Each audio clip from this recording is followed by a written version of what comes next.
उतरली नाही तोपर्यंत आपण हे जे मारामाती त्याच्या बहिणीला आणून थांबवलं पाहिजे. युवराज झोपलाय तोपर्यंतच आपण जाऊन असला पाहिजे. म्हणून अहो म्हणून अहो काय तुम्हाला तुमच्या भावाची काळजी आहे की नाही? काय झालं माझ्या दादाला? तुमच्या भावाची तब्येत बिघडली आहे. त्यांना ताप आला. ताप आला? हो डॉक्टरला सांगितलं. डॉक्टर त्यांच्या आईकडे गेले तर कोण बोलणार इकडे? ते पेशंटला सिरियस आहे. एक जीव येतोय जातोय. त्यांचं डोकं दाबत बसा. तोपर्यंत मी काय करतो डॉक्टरला घेऊन येतो. तोपर्यंत मी उत्तर तुम्ही कुठं येता यायचं नाही. अजिबात जा. जाऊ का मग? बसा. ए जुडीदार चल बगीचात फिरवा कुंदू बसला हातात धरून सोटाईल एक वार माय रुसली ही कोण बसली एक वार माय बसली. काय तुला कळतंय का काय? अरे मला वाटलं महिलाचा दगडच आहे. काय साहेब आहे त्या उघड्यावर बसले त्या.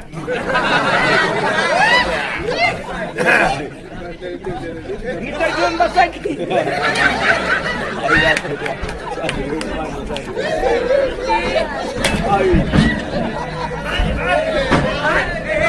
मला वाटलं ह्याला बसलं.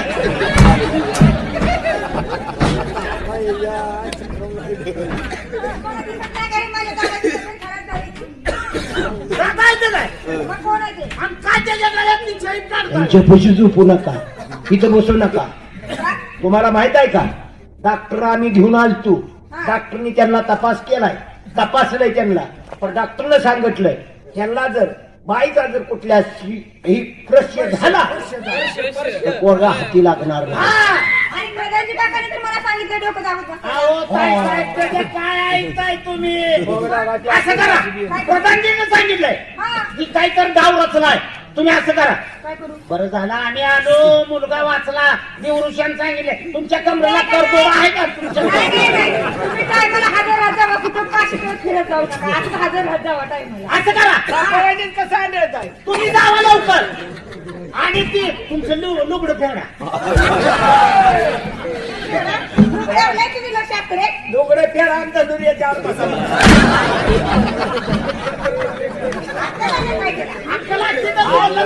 एखादा आणून द्या म्हणावं. दुसरं आहे का तुम्हाला? रे काय ना माझा देऊ का?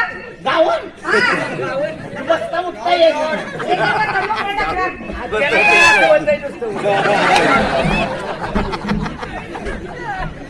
हे जोडीदार आले